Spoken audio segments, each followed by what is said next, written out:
Hey folks, one thing that I've always enjoyed doing is trading stuff. Be it dipping my toe into cars or old tech, just absolutely anything. Snagging something at a good price, be it used or broken, and fixing it up and selling it on is just something that I find incredibly enjoyable. Especially in the latter case, when you take something that someone is deemed to be valueless or useless, and you spend a little bit of time making it good again. It is time consuming though, and naturally since starting this channel, a lot of the things that have came and went out of my possession have been tech related. Now I'm not going to pretend that I've got a lovely nice stack of GPUs like you'll see in some large tech channels, although I'm always on the lookout for the next good GPU. There's generally no more than 3 or 4 in my possession at one time, which if you look back through some of the videos, means that a lot of buying and selling has went on, and in the last 8 months alone, it means there's been over a dozen cards, either bought or sold. So what things have I learned from buying and selling GPUs online? Firstly, eBay is easy. Items sell quickly, but it's unbelievably expensive when dealing with items that need to be priced competitively. eBay's flat rate of a 10% fee on what they call the final value, which includes the price of the item and the value of the postage, can very easily eat into any potential profits. On top of that, there's PayPal transactions, which in the UK is 3.4% plus 20 pence, or in the US you get a little bit cheaper, 2.9% plus 30 cents. Overall then, selling on eBay means that you're roughly going to get about 85% of what that final valuation fee is in your account. On smaller items, this is not too hard to swallow, but on something say £200, then seeing £30 or $30 disappear is never nice. And this of course is before you deduct postage, which here in the UK could be about £11 for a trackable and traceable next day delivery, which you're going to want to do. Like anywhere, there are sharks out there that actively sniff out sellers who send it non-recorded and simply claim that they never received it.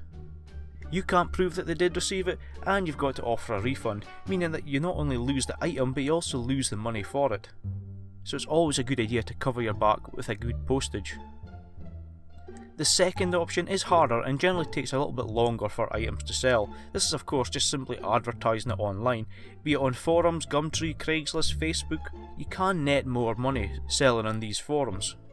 But with the increased chance of profit comes an increase in effort and a chance of danger, i.e. meeting a dodgy buyer. And there's also a little bit less security, since you're dealing out with a dedicated selling ecosystem like eBay. I have sold a few cards locally, which did result in higher percentage gains. But with all this talk of gains, don't be fooled. There's been a few misfires along the way. But with a new arrival just in, I thought it would be nice to have a look back at my GPU journey so far. The first secondary card to come in was the old HD 5850, a card picked up very cheaply and one that sold on online auction.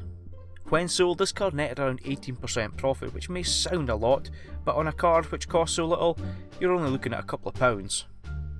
Next up was the GTX 770, the 2GB version, a card which tickled my interest in being the first Nvidia card that I featured on the channel, when I put it head to head against a friend's 1050 Ti.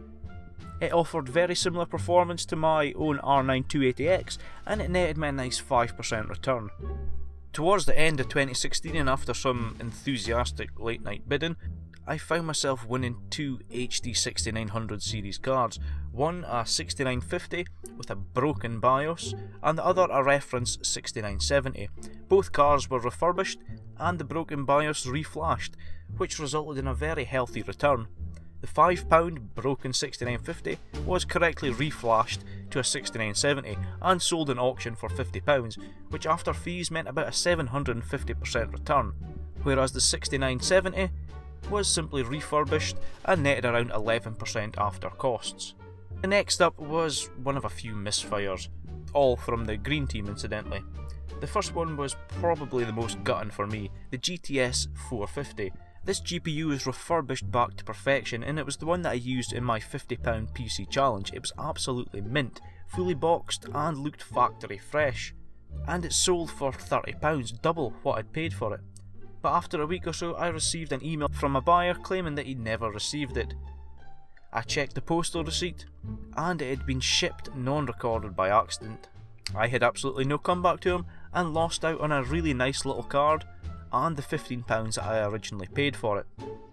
Gutted, and with that little mishap taking a pretty big chunk out of most of my profit, I decided to go back to the red team and started looking at the GPUs which power the PS4 and Xbox One, in the form of the HD 7870 and an R7 260X, both good cards, and with their demand still high for them, I thought I could clean them up, get them back onto the market and maybe cover my costs. The boxed 7870 actually returned a nice 17%, and the 260X also returned a profit at 6%. A good return percent wise, but again, cards at these level, you were only looking at about 10% profit in total for both of the cards. Once this was completed, I really wanted to go back and try some more Nvidia cards, specifically using the Maxwell architecture. But once again, a few missteps happened here. The 900 series was and still is massively popular, and as such the market is absolutely flooded with cards. Like I've said in a lot of my videos, the GTX 970, it makes a great used buy simply because there's so much of them out here. You can get them for a good price, which are absolutely fantastic for buyers wanting a really powerful GPU for not a lot of money. But on the flip side, when it comes to selling it, it's not really a good market. On the channel I tested both the GTX 960 and the 970, and both cards lost around 13% when factoring in things like fees and shipping, and this left me with a grand total profit of 85 pence over all my GPU trading. Now, to any business minded people out there, that's an absolutely terrible return on an investment. But if you look at this for what it is, simply a hobby, then it suddenly paints a much nicer picture. At this point though, I'd moved over to the Ryzen system and I'd started using a bit more advanced software to edit and produce videos. The R9 280X was still chugging on, but just like when I was testing with the GTX 970, that lower amount of VRAM did seem to have an effect on non-gaming workloads. I took the decision to sell both the 970 and the 280X at the same time, and to look for something that I would use for years to come. The 280X was shipped across seas and netted me a nice 5% return in the process, a final gift from a card that had fought off so many other cards as my value for money champion. The card that replaced it was an XFX RX 480 GTR Black Edition, that big mouthful again, which cost me £160 a few months back, and will be my main card for the next few. Hold on a second, eBay app, and it's sold for £340. But I think this new card that's just come in is going to be a nice replacement for it. But what can you take from this GPU journey so far? Well, firstly, it's a lot of fun. If you treat it as a hobby and take the good with the bad and don't go in there expecting to make an absolute mint, then it's entirely possible to trade your way up to some nice GPUs. It might be possible to make some money on cards, but from my experience, eBay is not the way to do it. Over the past 8 months or so, around £150 have went into eBay's coffers as a direct result of me selling on there, which meant that even though cards like the GTX 970 sold for more than I actually paid for them, overall I still lost out when taking into account the fees. Finally, you do sometimes strike it lucky. I just sold the RX 480 at the weekend there, and it was entirely circumstantial. Making £120+ on a single GPU is possible, but more often than not, it's just simply down to luck and timing.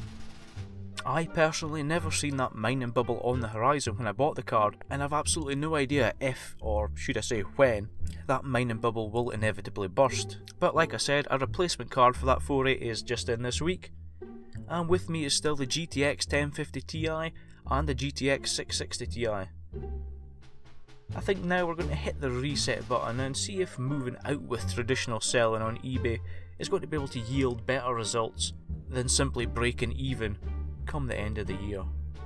I'll have more videos up soon, folks, so remember to hit that subscribe button and use those thumbs to tell me what you thought of this video. I'd love to hear your own GPU journeys down below in the comment section. As always, take care, and I'll see you in the comment section down below and in the next video.